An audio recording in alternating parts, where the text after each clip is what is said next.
e também informação relacionada ao caso Master.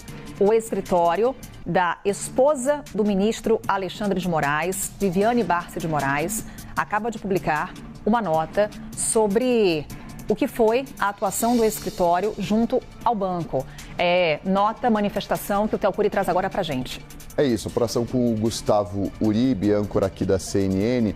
O escritório da advogada Viviane Barsi de Moraes, esposa do ministro Alexandre de Moraes, divulgou uma nota hoje cedo esclarecendo os detalhes do contrato com o Banco Master. Ela diz, por meio dessa nota, o escritório Barsi de Moraes esclarece que foi contratado entre fevereiro de 2024 e novembro de 2025 pelo Banco Master, para o qual realizou ampla consultoria e atuação jurídica por meio de uma equipe composta por 15 advogados. Diz ainda que foram realizados serviços por outros 3 escritórios especializados em consultoria que ficaram sob a coordenação do escritório da esposa do ministro. Além da esposa, 2 filhos do ministro fazem parte do escritório Barsi de Moraes, Sociedade de Advogados. Aí, entre outras coisas, menciona 94 reuniões de trabalho, sendo 79 reuniões semipresenciais, na sede do Banco Master, com duração aproximada cada uma de 3 horas entre o banco, por meio das superintendências e a gerência de compliance, a equipe jurídica, para analisar documentos, discutir problemas jurídicos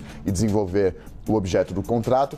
13 reuniões com a presidência da instituição e equipe jurídica, sendo 2 delas presenciais e outras 11 por videoconferência, cada uma durou aproximadamente 2 horas. 2 reuniões por videoconferência entre o jurídico do Banco Master e a equipe jurídica do escritório, cada uma com uma duração média de 2 horas. Aí mais para baixo eles destacam como que foi essa atuação, com quais departamentos eles trabalharam. Diz que foram produzidos 36 pareceres e opiniões legais sobre ampla gama de temas, como aspectos previdenciários, contratuais, negociais, trabalhistas, regulatórios, de compliance, proteção de dados e crédito. Menciona a elaboração e apresentação desses processos de certificação de ética e governança. Mais para baixo, diz que a equipe jurídica ajudou a implementar um novo código de ética e de conduta do banco, com apresentação presencial às superintendências.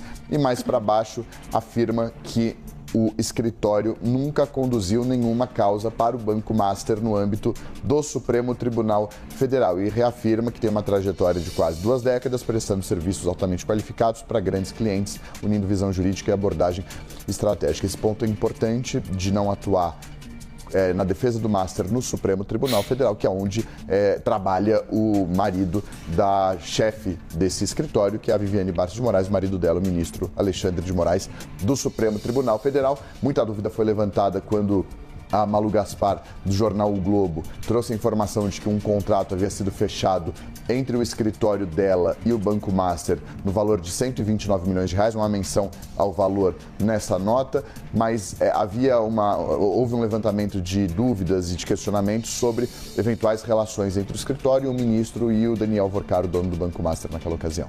Inclusive, quando você cita Malu Gaspar, também que trouxe reportagem no jornal O Globo, no sentido de que houve uma comunicação entre o ministro do Supremo Tribunal Federal, Alexandre de Moraes, e Daniel Vorcaro, no dia em que ele foi preso pela primeira vez.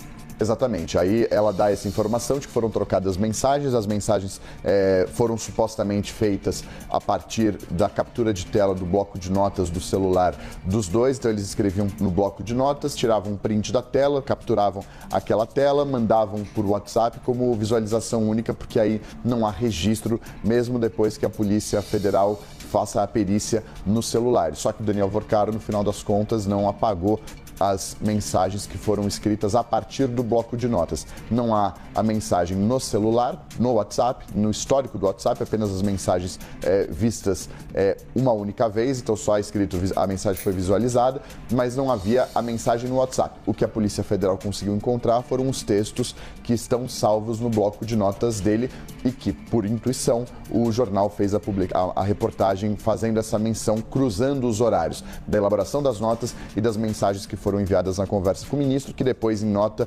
negou qualquer interação nesse sentido com o Daniel Vorcaro naquele dia, numa nota que foi divulgada horas depois que a reportagem do jornal o Globo foi publicada. Então, nesse caso específico aqui, o escritório nega a atuação na defesa do Banco Master no Supremo Tribunal Federal, menciona esses 36 pareceres, menciona as reuniões presenciais e semipresenciais que teve com a presidência do Banco Master e também com o escritório como um todo, menciona os 15 advogados que trabalharam nesse caso e os 3 escritórios de advocacia que trabalharam sob a coordenação do escritório da Viviane Barça de Moraes. Por isso, eu faço questão aqui de também trazer a manifestação do ministro Alexandre de Moraes, já que eu mencionei a informação trazida no jornal o Globo com relação a uma troca de mensagens entre o ministro e Daniel Worcaro. Eu vou trazer aqui alguns trechos da nota, por exemplo, a análise técnica realizada nos dados telemáticos de Daniel Worcaro, tornados públicos pela CPMI do INSS, constatou que as mensagens de visualização única